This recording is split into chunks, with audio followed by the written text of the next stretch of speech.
Hello friends, आपका स्वागत है सिविलियन क्लासेस में। तो प्यारे बच्चों, हम लोग पढ़ रहे थे डिजाइन ऑफ कंक्रीट स्ट्रक्चर के बारे में, जिसमें हम लोग देख रहे थे design and analysis of doubly reinforcement. तो प्यारे बच्चों, ऑलमोस्ट 100% हम लोग थ्योरी उसके कवर कर चुके हैं, कॉन्सेप्ट भी कवर कर चुके हैं। इसके पहले हम लोग दो न्यूमेरिकल्स भी देख चुके हैं। कुछ और न्यूमेरिकल हम आज के लेक्चर में देखेंगे। अगले लेक्चर में हम लोग नए यूनिट की तरफ चले जाएंगे, है ना। तो चलिए और क्वेश्चन देखते हैं। Find the factor bending moment. Factor bending moment पूछ रहा है। आरसीसी बीम 300 mm, मतलब बी उसका दिया हुआ है 300 mm। स्मॉल डी दिया हुआ है 450 mm। The beam is reinforced with 4 bar 25 mm का। तो एएसटी कितना हो जाएगा पहले बच्चों? 4 बार और 25 mm का। तो आप जब इसको कैलकुलेट कीजिएगा तो एसटी आ जाएगा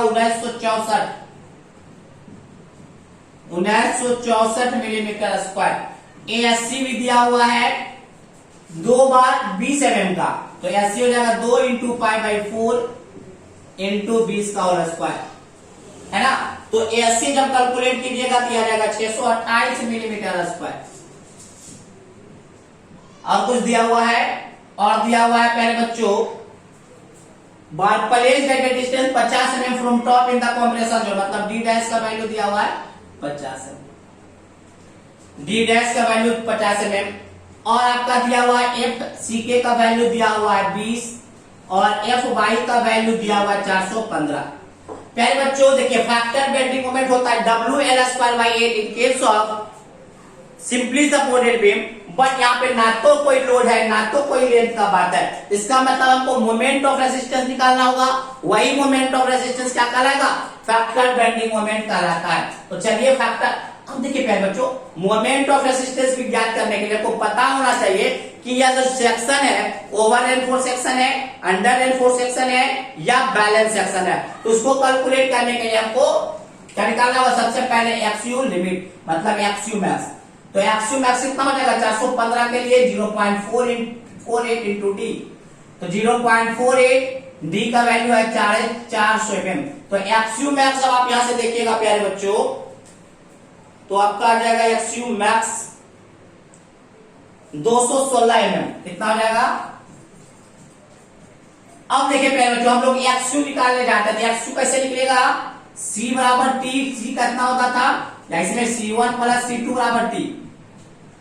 कैसे निकालता था पहले बच्चों? याद कीजिए, 0.36 एफसी के B into XU max plus FSC minus FCC into ASC बराबर 0.87 F/ST2।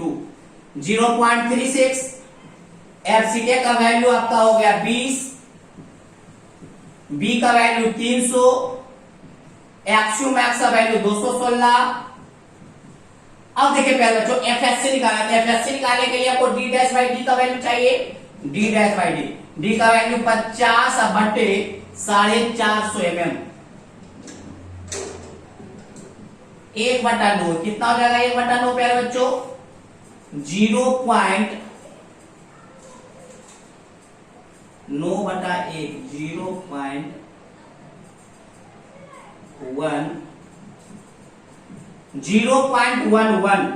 0.11। तो प्यारे बच्चों 0.11 के लिए एफएससी का वैल्यू कितना ले ले? एफएससी का वैल्यू हम लोग कितना ले ले प्यारे बच्चों?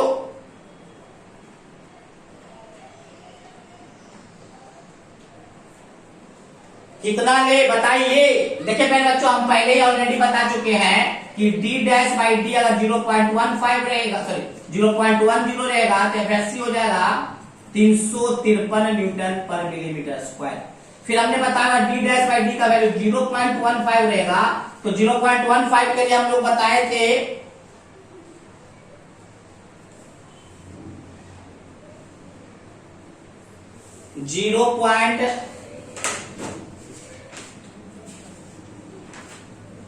0.15 के लिए हम लोग बताए थे 342। 300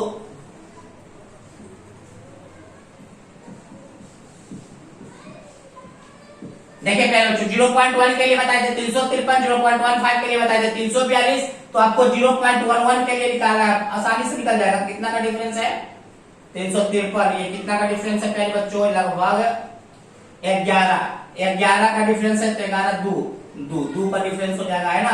तो 353 में से 2 घट गया तो 351, लगभग 350 न्यूटन हो जाएगा पहले बच्चों 350 न्यूटन। तो आप यहाँ पे 350 रख दीजिएगा। आप कैसे 350 लगाए हैं तो आपको आता होगा क्या 0.1 पे इतना है, 0.15 पे इतना है, तो 0.11 पे कितना होगा है ना। तो एफसीसी का वैल्यू कितना होता है प्यारे बच्चों 0.45 एफसीके, 0.45 एफसीके कितना है 20, एएससी का वैल्यू 628, 0.87 इंटू 415, एएसटी का वैल्यू कितना होगा, एएसटी का 1964। जब आप यहां से कैलकुलेट कीजिएगा, ओ सॉरी एक्सयू मैक्स यहां पे क्यों लिख रहे हैं, हमको एक्सयू तो निकालना ही था, समझे प्यारे बच्चों, हमको तो एक्सयू ही निकालना है ना। तो एक्सयू यहां से आप निकाल लीजिएगा, एक्सयू जब यहां से निकालिएगा प्यारे बच्चों तो आपका एक्सयू आ जाता है 228.85 mm।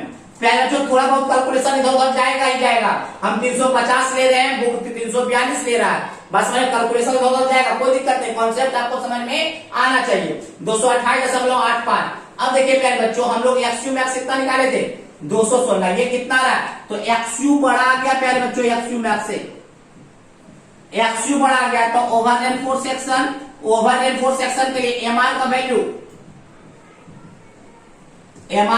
क्या होगा प्यारे बच्चों 0.36 fck B into XU max, final D minus 0.42 XU max plus FSC into ASC D minus D dash, ये ना बताए थे।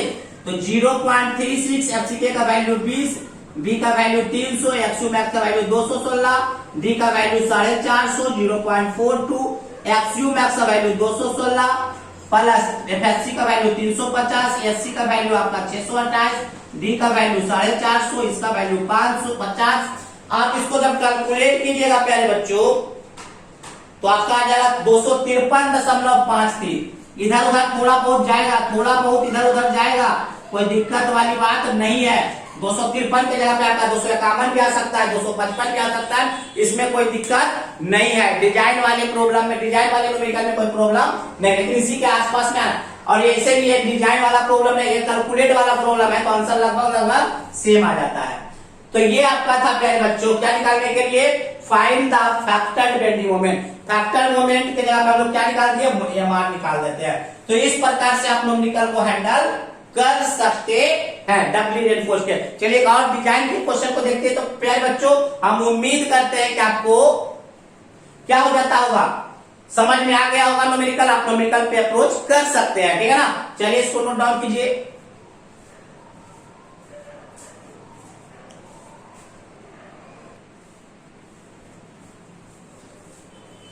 देखिए प्यारे बच्चों इसके पहले हम लोग बताए थे एफएससी का वैल्यू, आपको बताए थे एफएससी का वैल्यू बताया था ना डी डैश बाई डी पे। तो हमने 2 ही का बताया था, 250 का बताया था, एफई 250 में हमने बताया था 0.87 250 एफ वाई, मतलब ये 217 के आसपास में आ जाता है। तो याद रखिएगा प्यारे बच्चों 500 का भी अगर रहेगा तो भी निकाल लेंगे, 550 ग्रेड का भी रहेगा तो भी निकाल लेंगे, ये आपका डाटा है। अगर एफई 250 है, डी डैश का value D dash by D का वैल्यू कुछ भी हो, आपको डाटा क्या रखना है एफएससी का 217, क्योंकि एफई 250 में 0.87 इंटू 250 से होता है। 415 के केस में तो हमने बताया ही था 355, 353, 342 और 329। 500 और 550 के केस में हमने नहीं बताया था, जो कि आपको याद कर लेना है, ये डाटा याद कर रखना है ना। तो प्यारे बच्चों आपका न्यूमेरिकल सॉल्व होगा। तो हमने 2 डाटा बताया था, 2 डाटा हमने नहीं बताया था, 2 डाटा अभी हम आपको बता दिए। अगर आपके क्वेश्चन में 500 हो, एफई 500 हो, तो एफएससी का वैल्यू आप यहां से इस टेबल से ले सकते हैं, ठीक है ना। चलिए एक और न्यूमेरिकल हम लोग देखेंगे प्यारे बच्चों, पहले इसको नोट डाउन कर लीजिए।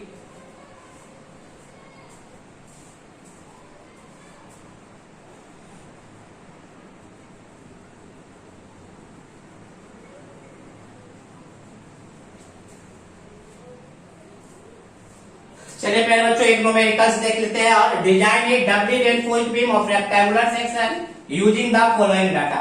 कोई डबली रेनफोर्स्ड बीम है जिसका ये सब डाटा दिया हुआ उसको डिजाइन करना है, मतलब एएसटी और एएससी हमको पता करना है। चलिए स्टेप बाय स्टेप चलते हैं।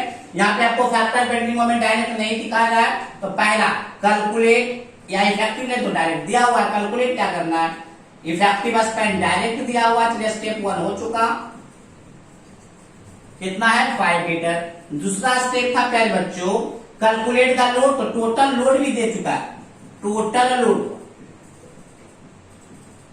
40 किलो न्यूटन पर मीटर, बट लोड दिया है, फैक्टर लोड नहीं दिया था, तो फैक्टर लोड हम लोग निकालेंगे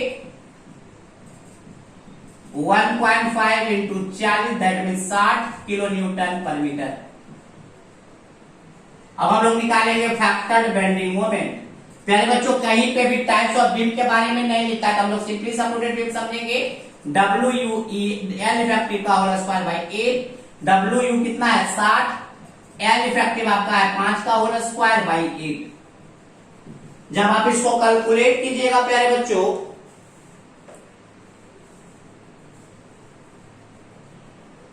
तो आपका ये आ जाएगा MU 187.5 किलो न्यूटन मीटर।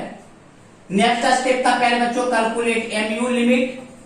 कौन सा है सर जी, MU लिमिट 415 वाला है, तो 415 वाला लगाइए 0.138 FCK BD स्क्वायर। 0.138 FCK का वैल्यू कितना है 20, B का वैल्यू आपका है 250।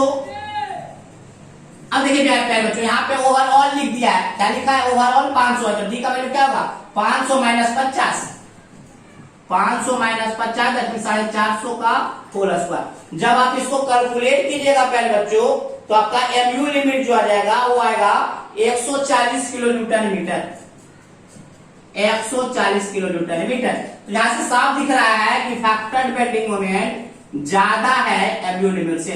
ऑलरेडी डबली रेनफोर्स्ड बीम होगा और डिजाइन भी आपको डबली रेनफोर्स्ड बीम से ही करना है ना। तो अब हम निकालेंगे प्यारे बच्चों, सबसे पहले हम लोग निकालेंगे कैलकुलेट AST2। कैलकुलेट AST2 कैसे निकलता है, MU limit equal to 0.87 F by AST2 into D minus 0.42 XU max कर दीजिएगा। तो AST2 MU लिमिट बटे 0.87 F by D minus 0.42 XU max. MU limit हम लोग कैलकुलेट किया है 140, 10 टू द पावर 6 से मल्टीप्लाई कीजिएगा, क्यों किलो न्यूटन मीटर को न्यूटन मिलीमीटर में हम बदलने जाते हैं। 0.87 415, डी का वैल्यू कितना था 450 माइनस 0.42 XU मैक्स कितना हो जाएगा पहले बच्चों, XU मैक्स 0.48, डी क्यू 0.48 415 है, इंटू डी का भी वैल्यू 450 लगभग 216 आ जाएगा। तो 216 आप इसको जब कैलकुलेट कीजिएगा AST2 तो आपका AST2 नहीं पहले बच्चों AST1 निकल रहा था ना, AST1 सॉरी AST1। तो AST1 जो निकलेगा वो AST1 आपका निकल जाएगा पहले बच्चों 1080 मिलीमीटर स्क्वायर, 1080 मिलीमीटर स्क्वायर। अब इसके बाद हम निकालेंगे ASC के लिए आपको करना पड़ता था factor bending moment minus MU limit बराबर FSC into ASC D minus D dash. Factor bending moment आपका कितना है 187.5 माइनस 140 10 टू द पावर 6 से मल्टीप्लाई कर देंगे। FSC का value D dash by D, D dash by D, D dash कितना है 50, D का वैल्यू 450 तो 0.11। फिर से आप कैलकुलेट कीजिएगा पहले बच्चों 415 के लिए लगभग 350 न्यूटन, 350 इंटू ASC, डी का वैल्यू 450, डी डैश का वैल्यू 50। तो ASC का वैल्यू यहां से आपका आ जाएगा, ASC का वैल्यू आपको आ जाता है प्यारे बच्चों 348 मिलीमीटर स्क्वायर। डाटा थोड़ा बहुत इधर उधर होगा, कोई जरूरत नहीं कि एग्जैक्ट डाटा आपको मिल जाए कैलकुलेट करने के बाद। अब देखिए प्यारे बच्चों, हम इसको मिटा रहे हैं, इसको मिटा रहे हैं। अब मेरा काम है AST2 निकालना, AST2। तो देखिए प्यारे बच्चों, AST2 कैसे निकलता है, कैलकुलेट AST2 कितना हुआ, C2 बराबर T2। तो कैसा हो जाएगा, FSC इंटू ASC बराबर 0.87 FY AST2। तो AST2 हो जाएगा FSC इंटू ASC बटे 0.87 FY। FSC ऑलरेडी हम लोग निकाल चुके हैं 350, ASC निकाल चुके हैं 348, 0.87 इंटू 415। जब आप इसको कैलकुलेट कीजिएगा AST2 को, तो लगभग 330 आ जाएगा प्यारे बच्चों। फिर से बोल रहे हैं एग्जैक्ट डाटा नहीं मिलेगा, हम एग्जैक्ट नहीं मिलेगा। अब देखिए AST2 निकल गया, तो टोटल AST कितना हो जाएगा,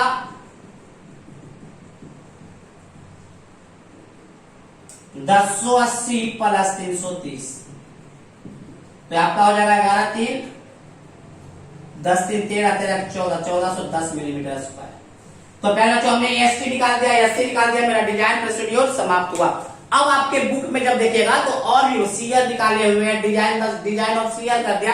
तो डिजाइन ऑफ सीयर अभी हम लोग नहीं पढ़े हैं, तो अभी हम, और ऐसे भी एग्जाम में आएगा तो आपको इतना बड़ा ही क्वेश्चन बनाना है। डबली रेनफोर्स्ड बीम का मतलब होता है AST निकालना और ASC निकालना, ठीक है ना। बट और विस्तार में हम डिजाइन करना चाहते हैं तो डिजाइन ऑफ सीयर करते हैं, जो कि आपके काम का नहीं है। तो सीयर का कैसे डिजाइन करते हैं वो हम सीयर वाले चैप्टर में पढ़ेंगे। चलिए इसको नोट डाउन कर लीजिए। तो आज के लिए प्यारे बच्चों इतना ही, आज के लिए बस इतना ही। अगले क्लास में हम लोग मिलेंगे एक नए यूनिट के साथ, नए जुनून के साथ, नए कॉन्सेप्ट के साथ, ठीक है ना। तो चलिए आज के लिए इतना ही, थैंक यू।